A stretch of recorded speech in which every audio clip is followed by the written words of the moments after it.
조기수축은 심방조기수축과 심실조기수축으로 나뉘죠. 그리고 심방조기수축은 대부분이 양성입니다. 그래서 심방조기수축 환자분들이 내원하시면 생명에 지장은 없는 병이다 라고 말씀을 드립니다. 하지만 심실조기수축은 조금 더 면밀히 볼 필요가 있는 병입니다. 대부분은 양성이긴 하지만 간혹 위험성이 있는 경우도 있기 때문입니다. 그렇다면 심실조기수축이 일으킬 수 있는 위험성이라는 건 어떤 걸 얘기할까요? 그리고 그 위험성을 어떻게 판단할까요? 이 부분에 대해서 정확히 잘 모르시는 환자분들이 많이 계십니다. 오늘 이 영상을 통해서 심실조기수축 환자분이라면 본인의 상황이 위험성이 얼마나 되는 상황인지를 판단하시기 바랍니다. 위험성이 낮다면 과도한 걱정 자체가 스트레스가 되고 그 스트레스가 부정맥을 유발하는 요인이 되기 때문에 걱정을 내려놓으셔도 되고, 위험성이 높다면 단순 심실조기수축만이 아닌 전체적인 심장의 건강을 위해서 어떤 치료를 받아야 할지 고심하셔야 합니다.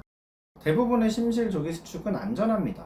많은 분들이 걱정하시는 심장마비라든지 돌연사의 위험성도 없는 경우가 대부분입니다. 그리고 심실조기수축은 아주 건강한 사람한테도 흔한 빈도로 나타날 수 있는 그런 부정맥입니다. 특히 피로하거나 스트레스를 받거나 커피를 많이 드셨을 때 얼마든지 나타날 수 있습니다. 만약 다음과 같은 경우라면 대체로 양성으로 판단을 합니다. 심장 초음파가 정상이고요. 심장 구조적인 질환이 없습니다. 그리고 젊고 기저질환이 없고 운동 시 오히려 감소하는 부정맥, 그리고 하루에 수백 번이나 수천 개 이하 부정맥. 이러한 경우 심실조기수축은 심장 자체의 병이라기보다는 자율신경의 불균형 혹은 피로나 스트레스 등의 영향으로 나타나는 경우가 많습니다. 따라서 심전도 검사나 홀터 검사에서 심실조기수축이 있다는 그 사실만으로 지나치게 두려워하실 필요는 없습니다. 중요한 것은 심실조기수축이 있느냐가 아니라 이 심장이 위험한 부정맥을 만들 수 있는 그런 심장인가를 판단하는 것입니다.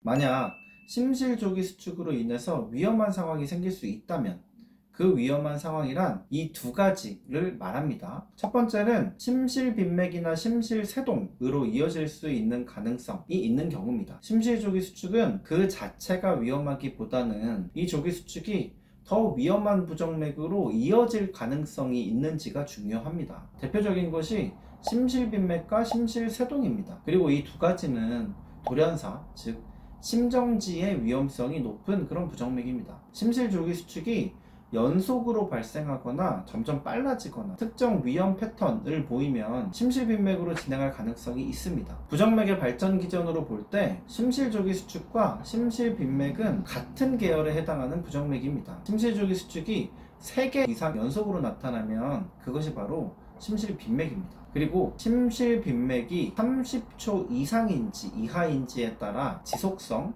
비지속성으로 나뉘죠. 대부분의 심실빈맥은 갑자기 시작되는 것이 아니라 심실조기수축이 반복해서 연속적으로 발생하다가 심실빈맥으로 이어지게 됩니다. 두 번째는 심기능 저하를 유발하는 경우입니다. 심실조기수축이 하루 수만 개 이상 매우 많이 발생하면 심장 펌프의 기능이 떨어질 수 있습니다. 이를 PVC 유발 심근병증이라고 표현을 합니다. 처음에는 심실조기수축이 많을 뿐 심장 기능이 정상입니다. 하지만 시간이 지나면서 심장이 피곤해지고 가심실 기능이 점점 떨어질 수 있습니다. 이 경우는 생명을 직접 위협하는 부정맥이 아니더라도 장기적으로는 심장 기능 저하를 막기 위해서 치료가 반드시 필요한 상황입니다.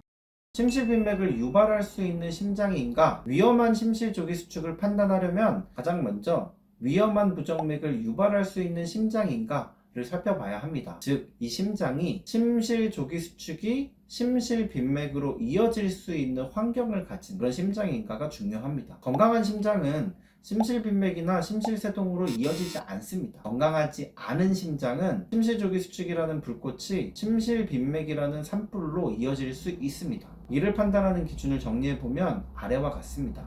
첫 번째는 구조적 심장질환의 존재 여부입니다. 심근경색의 과거력, 심근병증, 심부전, 확장성 심근병증 등등의 유무를 살펴봐야 합니다. 두 번째는 부정맥의 패턴을 파악하는 것입니다. 비지속성 심실빈맥이 있는지 여부, 연속적인 심실조기 수축의 유무를 관찰해야 합니다. 마지막으로는 심실조기 수축의 임상 상황을 잘 살펴봐야 합니다. 운동시 증가하는지, 실신을 동반하는지, 혹은 돌연사의 가족력이 있지는 않은지 등등을 면밀히 살펴봐야 합니다. 이러한 부분을 종합적으로 판단해서 해당하는 사항이 있으면 위험한 심실조기 수축을 고려할 수 있습니다. 두 번째로 심실조기 수축의 위험성을 파악하기 위해서는 이 심실조기 수축이 심기능 저하를 유발할 수 있는지를 따져봐야 합니다. 심기능 저하를 유발할 수 있는 심실조기 수축인지를 판단하는데 가장 중요한 것은 심실조기 수축의 비율입니다. 심실조기 수축의 비율이 15%에서 20% 혹은 그 이상이라면 심기능 저하 가능성이 매우 높습니다. PVC가 많으면 비정상 수축이 반복되면서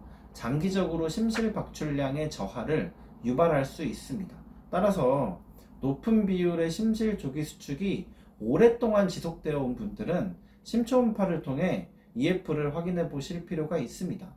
심실조기 수축은 매우 흔한 부정맥입니다. 그리고 대부분은 걱정하지 않아도 되는 양성 부정맥입니다. 하지만 다음 이 두 가지는 꼭 확인해야 합니다. 오늘 내용을 정리하는 거니까 잘 새겨 들으세요. 첫 번째, 이 심장이 심실빈맥이나 심실세동 같은 위험한 부정맥으로 이어질 가능성이 있는가? 두 번째, 심실조기 수축이 너무 많아서 심장 기능을 떨어뜨리고 있지는 않은가?